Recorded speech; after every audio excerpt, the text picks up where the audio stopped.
It's make or break for Brent Venables and the Oklahoma Sooners as they prepare for a 2025 important season.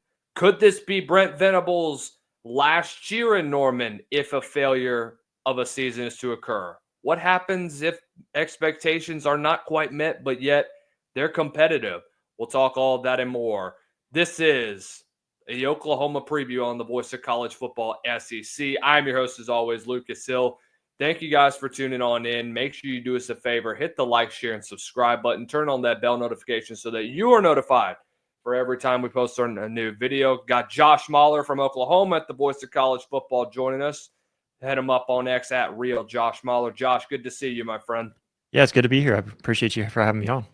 Yes, sir. Let's go ahead and let's dive into what Oklahoma has in store for 25. Big off season. Obviously, there was a lot of talk about the offensive play. You've been through, 4 offensive coordinators in the last 2 or 3 years at least? Yeah, technically so. Yeah, I mean, there was Jeff Lebby, and then you had Seth Luttrell come in. Joe John Finley is technically in there because he did take over. And then, now you've got Ben Arbuckle. So, yeah, technically in the last 3 seasons now, going this season and two past seasons, now have 4 different guys running the offense. I think this is, however, this is probably one of the best hires that you've had in the 3 years that you've been there, ever since Jeff Lebby left. Yeah. And the biggest thing I want to talk about is the combination of Ben Arbuckle and John Mateer. We saw what they did at Washington State. I understand they may be considered a G6 school, but I mean, what he's been able to do. And I've been following Ben Arbuckle for quite some time. I followed him whenever he was at Houston Christian, now Houston Baptist at the time, what he did with Bailey Zappi and all that stuff that he did with Western Kentucky's offense brings the same thing to Washington State for a year with Cam Ward, does the same thing with John Mateer. Talk to me about what they did during the spring with how they worked with John Mateer to help elevate his game and get into just a feel for the connection that he's going to have with his wide receivers and his running backs and the offensive line as a whole. Yeah, I think John Mateer really said it pretty well at SEC Media Days, kind of talking to the different media people there and telling them about how, with moving to a new school, you usually have to try to get used to a new system and then also trying to make connections off the field. But he didn't have to do that. And I think that's what people are kind of underestimating with John Mateer coming into this season is the fact that, I mean, he is going into the same system that he's been with, and this will be his 3rd year under that same system. So he actually talked about a lot of SEC Media Days and explaining to people that I was able to just be myself, come here and get to learn new people and learn the school, get to have some of those connections. And a lot of that came through him being able to kind of coach the players on this new system that it's new to them. And so he was actually able to help Ben Arbuckle. And then they bring I always call him Coach K because I know I'm going to butcher his last name. Bring Coach K, the quarterback's coach from Washington State as well. So you've got those 3 all able to kind of go out there and implement this implement this offensive scheme, an offensive playbook. So, it's something a little special. You don't really see that. You don't see a quarterback come to a school with his offensive coordinator very often. So, I think that was the biggest thing for him is that he doesn't have to get to learn. You have to learn anything new with Ben Arbuckle and his system. He already knows it.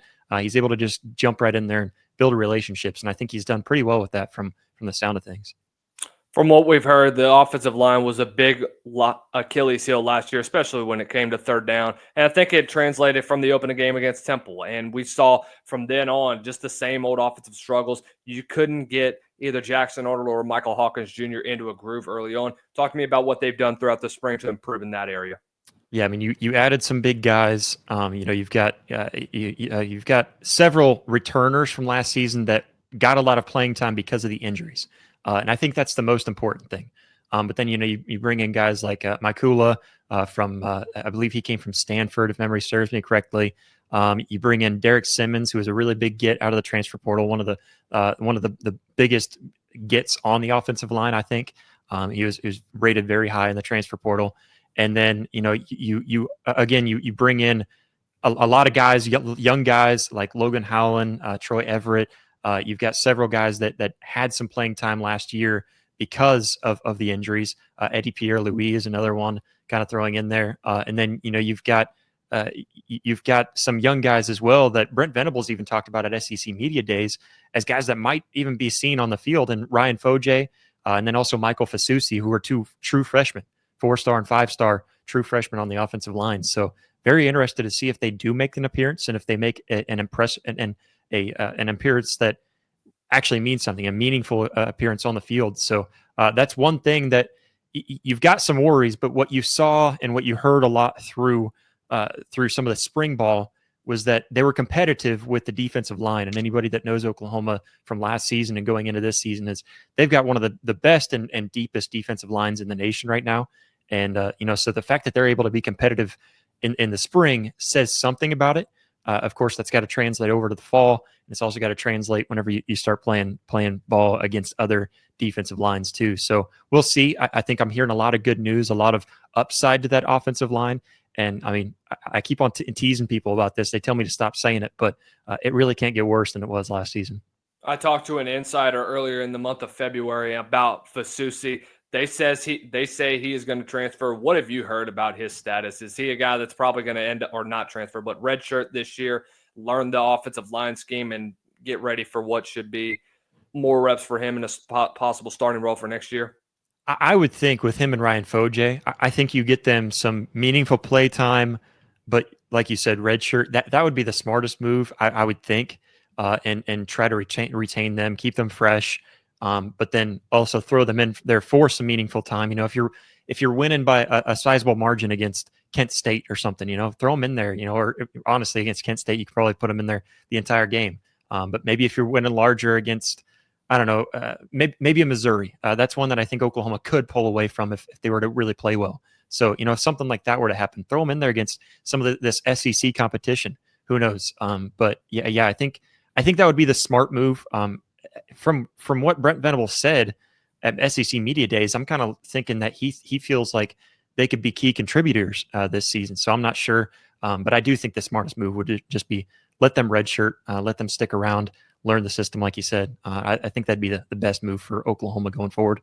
You talked about the defensive line and how deep that room is. When you talk about guys like Dominic Williams, who was one of the hot names last year in the transfer portal, PJ Adebawore, who's pretty high, got a lot in store for him. David Stone is probably one of the guy that, in my opinion, has one of the highest ceilings as a young guy, but it all starts with our Mason Thomas off the edge. I have him as my number 2 edge in the class of 26. Good get off, strong to the point of attack. And as a defensive lineman, one thing that I look for is how he is coming off the football and his first step. He's got it all the way around. When you talked about the strength of this Oklahoma team, it is going to be the defensive side of the ball.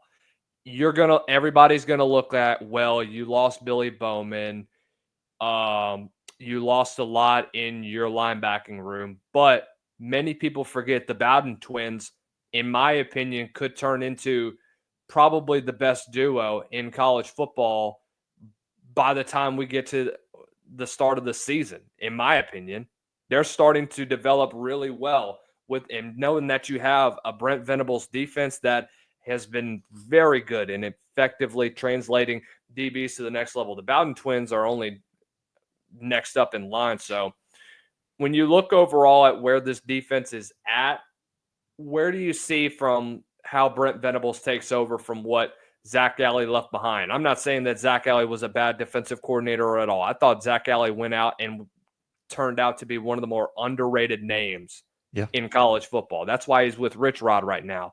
Yeah. But talk to me about what they've done this spring. Talk to me about their progression going into fall camp and what we need to expect from them on the defensive side of the ball this year.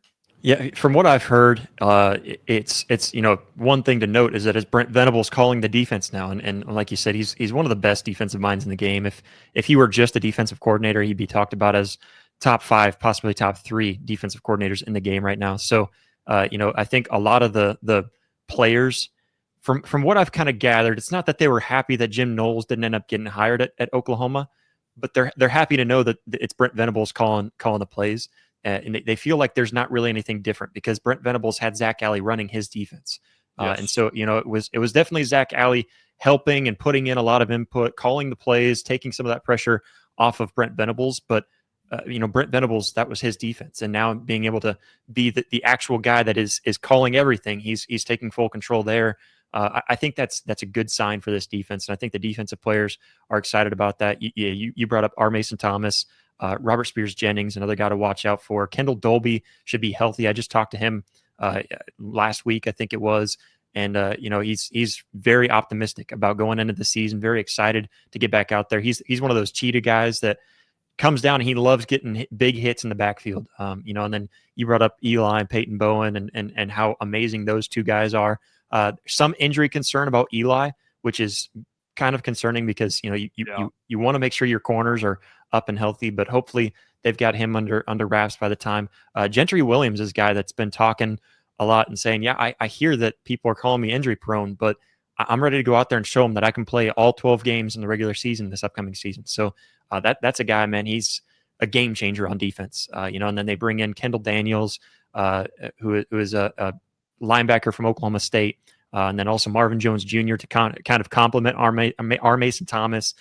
So you're right too. They lose Billy Bowman, they lose Danny Stutzman, they lose Ethan Downs, three extremely vocal and lead by example kind of leaders on and off the field. But I do think that they replaced them pretty well. They really tried to put certain guys in those roles. I've heard several guys talk about R. Mason Thomas, Robert Spears Jennings, Kobe McKenzie, even Kendall Dolby. They've talked to those guys and told them, hey, we need somebody to step up and be a leader. And they've told several of them because if they can get 5 guys all chipping in and being a leader, it's a little easier to fill those roles. And so, I think they're going to be just fine on the defensive side. I think they're still going to be, top 5 in the SEC again, like they were last season. Going back to the offensive side of the ball, the receiving room may have taken a hit, but I look at this and I think that you got a lot of pieces, and I would even go as far as say it might be as improved compared to last year. When I look at guys like Deion Burks, who had a pretty decent year last year, a guy like Zion Kearney, who's prone to break out this year. You looked at what he did in the Armed Forces Bowl, and you could just see the speed that he has. Yeah. Giovanni Gibson was pretty high rated coming out of high school. Who do you think is the underrated star that we need to look out for Oklahoma in 25 on the receiving end? Underrated. Probably all of them, I guess. No, I think, Giovanni Gibson's definitely one of those guys. He's trending in the right direction, is what Brent Venables has said. In terms of he did have an injury back in the spring, so he's trending in the right direction to be on the field in the fall. So hopefully that's all good. I think he's one of those guys coming out of Arkansas Pine Bluff. Definitely could be in that group of underrated guys. Obviously, Isaiah Satania isn't really talked a whole lot with Oklahoma's wide receiver crew. Adding him to the mix from Arkansas.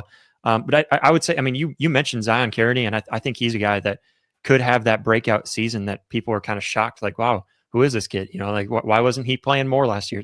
No, he was playing plenty. It's just they had some issues with that offensive line bleeding into the quarterback room. And all kinds of issues there. And he was very young last year. I believe he was a true freshman last year, if memory serves me correctly. So, I think looking at it, it's a wide receiver room full of kind of quote unquote underdogs, but with better quarterback play, better offensive line play, a very deep running back room too. I think the wide receiver room will be much improved this year, and hopefully less injuries too. If I were to tell you right now, Josh, that I have John Mateer number 4 in my quarterback rankings, what's your initial reaction to that? And here's the guys that I have in order: Nussmeier, Sellers, Lagway, Mateer, Manning, Pavia, Reed, Green, Aguilar, Shapin, Simmons, Simpson, Arnold, Stockton, Bo Pribula, Zach Calzada. I'll share the screen real fast to make it easier for you. Yeah, I don't disagree with you. I know you said Nussmeier, Sellers, Lagway, and then Mateer. Yeah, that list is pretty similar to mine that I made a little while back. I know for sure your top 4 is pretty similar. I honestly think there's a lot of good play up in there in those top 4 guys.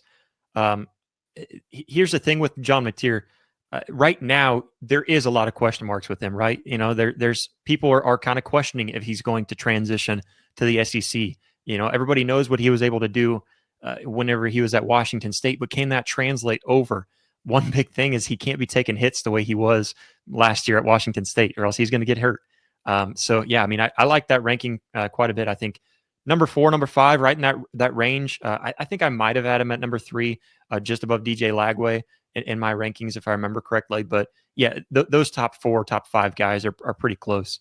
And so yeah, I think that's pretty accurate. Overall, when you look at the schedule, it's the what is it, third or fourth hardest schedule according to Phil Steele, I believe. Early on, it doesn't get easy. Yeah, obviously Michigan comes to Norman with arguably the best freshman quarterback in college football in Bryce Underwood. Auburn, we'll see what happens with their offense.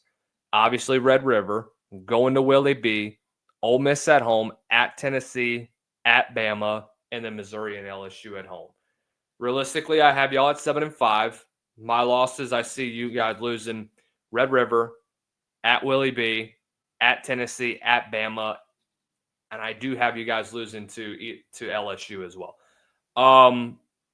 Thoughts on that? What are your record predictions when you look at this team, and what's the most important game on the schedule right now for Oklahoma that could eventually dictate the rest of the season? Yeah. First, your record, I think it's fair. For those of you, for those who haven't paid attention to Oklahoma football, you're just looking at last year possibly and saying, how are you going to come from 6-6, really 6-7, losing to Air Force in the bowl game and bouncing back. You see some of the improvements. You obviously have to put them a little better than last year, right? And so I think that's fair. Personally, I'm looking at it as an unbiased look. I look at it and I think 8-4 is kind of my official prediction, and I don't think I've dropped that yet too. So breaking there. So I think 8-4 is my prediction with Oklahoma this season.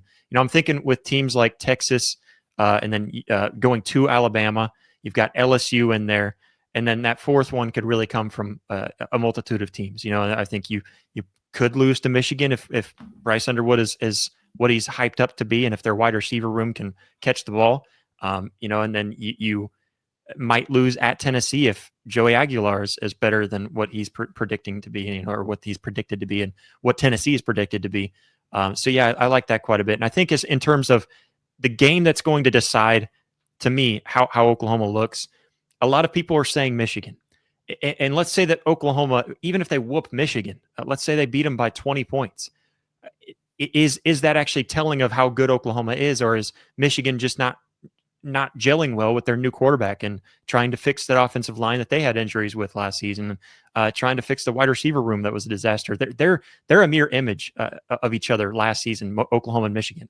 And so they've made a lot of movements to try to a lot of movements in their offense to try to make things better, just like Oklahoma has. But it's going to be more, to me, a question mark. Is Michigan a good team that we just whooped up on? Or even if we lose to them, maybe Michigan's better than what we expected. I think that Texas game is truly what's going to tell Oklahoma, because Texas is going to be who they have been in the last 3 or 4 years, 5 years, really since they've gotten Sark. So I think they're still going to be a top-notch team. You're going to learn a lot from how they play against Ohio State. So it's going to be interesting. I think that Texas game and how Oklahoma performs in that Texas game, that's going to truly tell me what we can expect from Oklahoma going forward. Last one for you before we let you go, Josh. The biggest thing that I think a lot of people are talking about is the job security right now at Brent Venables. We talked about it before. From what I say, I don't know if they even fire him, even if he does end up 6-6 or 7-5. I don't know if Oklahoma wants to wait at least one more year to fire him so that they can reduce that buyout by a couple million. What do you think is the direction they go? Say they go 6-6 or 7-5. They keep it close with Texas. Do you think that the administration goes ahead and pulls the trigger and fires him, or do they keep it in there for another year and they wait and see what happens? Yeah, 6-6. I think he's out the door. I get that feeling. I think everybody recognizes he's on the hot seat. Brent Venables talks about it. If you watch the interview with him and Josh Pate, really good interview, and he talked about it. He knows he's on the hot seat. He knows that 6-6, even 7-5 is not what the standard is at Oklahoma. He knows it's to win championships, to win 9 or 10 games at minimum. So I think 6-6, he's probably out the door. But it wouldn't shock me if they did try to hold on to him for one more year before letting him go, which maybe that is the right move. You don't want to get your team too far down that road, though, where you keep on losing games, and now you're having a hard time getting recruits and you're having a hard time getting guys out of the transfer portal. They don't want to come to a losing team. And so I think at 6-6, they're probably going to be forced to remove him. And I think that's reality. But 7-5, 7-5, I think that's kind of the teeter-tottering point. It kind of depends. Like you said, if you keep it close to Texas, then I'm assuming you're probably keeping it close with maybe an Alabama, LSU, and you're losing 5 games. And it looks, hey, we saw improvement. We saw a big jump in the offense. It just wasn't as much as if we had these guys under Ben Arbuckle a little bit longer. So let's give you one more year. I think 7-5, he probably sticks around unless those 5 losses just looked embarrassing. So, I think 6-6, he's gone. 7-5 is just kind of depending on how that 7-5 looks. Josh Mahler over at Oklahoma at the Voice of College Football, also contributor over at OU Insider. Josh, we appreciate the time, brother. Where are we going to find you at for your times on here at Voice of College Football? It's Tuesdays and Thursdays, correct? Yeah, Tuesdays and Thursdays, 7 p.m. Central Standard Time. That's 8 p.m. Eastern Time. That's when we're live over there on Oklahoma at the Voice of College Football. Guys, thank you again for joining us on what should be a very fun episode. Again, thank you for making SEC Live here at the Voice of College Football your first listen of the day. Make sure you do us a favor, like, share, subscribe, turn on that bell notification down below. Subscribe to Oklahoma at the Voice of College Football. Check Josh out there. Until next time, ladies and gentlemen, we'll see you all very soon.